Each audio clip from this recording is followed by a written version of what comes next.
We understand that a plane has crashed into the World Trade Center. We don't know anything more than that. We don't know if it was a commercial aircraft. 12 miles to the east of Denver is the scene of a shooting. The deadliest mass Police there were called shortly after midnight.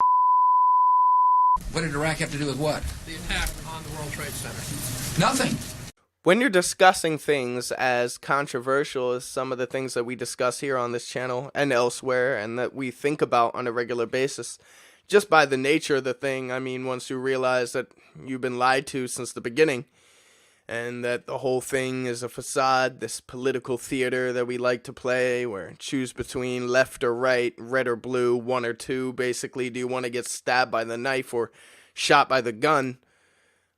Once you've seen those for what they are, you can't unsee them. You can't take those shades off. So there is something that you will consider every day for the rest of your life. And when you discuss these things with people who perhaps haven't been previously exposed to these ideas or have a few times and just haven't gone on to look at them, then you're going to get the same gut instinctual reaction. Well, it would almost be instinctual if not for the fact that it has been placed there successfully over generations and generations of social conditioning. And the one question that you get reoccurring in a lot of these instances, especially when you're discussing something like the flat earth, is why does it matter? Why does it affect me if the earth is not the shape that we were told it was? And of course, if you're looking at it from a surface level, then you could kind of relate to that point of view, where it's like, yeah, why does it matter? The earth could be a triangle, it could be a pyramid. Why does it affect my day-to-day life? But I feel like when you come with these kind of ideas or these kind of questions, it just shows that you're not thinking deeper than that. You're not considering the implications of this. I mean, they're huge. This is why I push flat earth over a whole bunch of other topics. I cover loads of topics on this channel, but I do talk a lot about flat earth because to wake people up to flat earth is a huge thing, because it shows, or to the right mind, it shows without a doubt that there are not multiple conspiracies. There is not a multitude of conspiracies organized by all different kinds of people, at least when we're talking about from the world standpoint. There is one conspiracy with multiple facets that has been controlling the world for a long period of time. And once you show people that, hey, the world is flat, everything's been a lie, they'll start to see that. And say that's not enough for you. Say you don't care about anything that's going on in the world. You just want to get on with your life. You got a job, you got a wife, you got kids. You just want to get on with life. What does flat earth have to do with it? Well, think of your kids. Think about what happened to you. You put them through the education system that you also were a part of, which is nothing but the indoctrination system that is lying to you and continuing to push lies that they know are lies. The teachers don't, of course. They were brought up in the same system. But they're lies. They're spreading lies. They're spreading garbage. The whole education system is part of the conspiracy. It's another facet of this conspiracy because they're teaching you proven lies. Facts. Alternative facts, if you will. That are, of course, the mainstream view. So when you say flat earth doesn't matter, then you're saying, hey, it doesn't matter if they lied to my kids. It doesn't matter that they lied to me. It doesn't matter if they lied to my children's children. Because who cares, right? And say, hey, you know what? I don't care about my kids' education. In fact, I'm not going to have kids, and I don't care that I was lied to. Who cares about me, right? Well, what does that say about your media?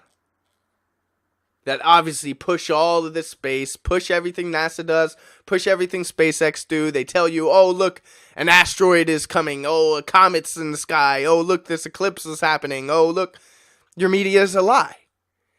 And wait, if your education and your media is a lie, then surely there's some sort of connection between who's funding these two organizations. Oh, but education is a public thing. It's the government's funding that. Well, trace the roots back, you know? Have a look a little deeper. This is what Flat Earth is going to make you do on everything. Can you accept anything ever again that you were told as fact before checking if you know that you have been told a lie on this astronomical, excuse the word for want of a better word, scale? Now put education, media, politics aside, right? What does it do psychologically to believe in the heliocentric model? What does it do to your worldview, whether you consciously realize it or not, whether it's just looming in your subconscious or you know that's the fact? What is it doing psychologically? Why is there so much chaos, confusion, depression in the world today? Well, your world is spinning.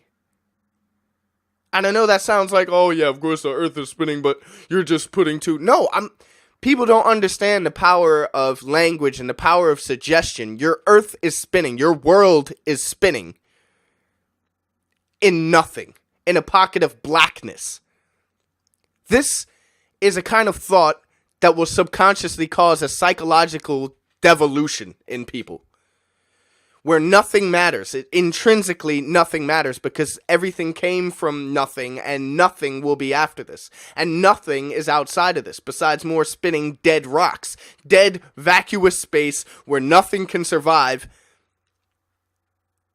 It's all a system put in place to devalue you as a human being. To devalue what you represent in this world. Your impact in this world. Because we all have one. We all can have one if we choose to. I mean, we don't all have one. That's for sure. But we can all make one if we choose to. We just have to take those steps. And the first step is to think for yourself. Something that everyone thinks they do that a very small percentage of those actually do.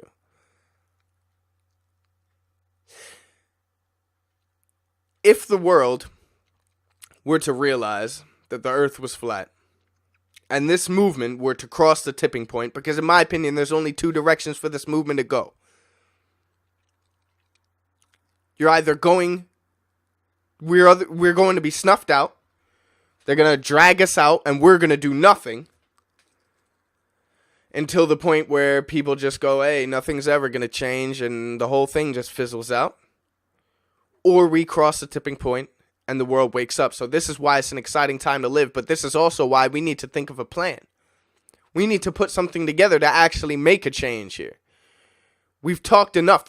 There's so much information now about everything. No, we don't know everything, but we know enough. We know enough to now make a stand. We need to make an actual stand and do something. This activism is a great idea, but it needs to be taken to a larger scale. And I'm doing some brainstorming to see what I can do. But we got to take it to the man now.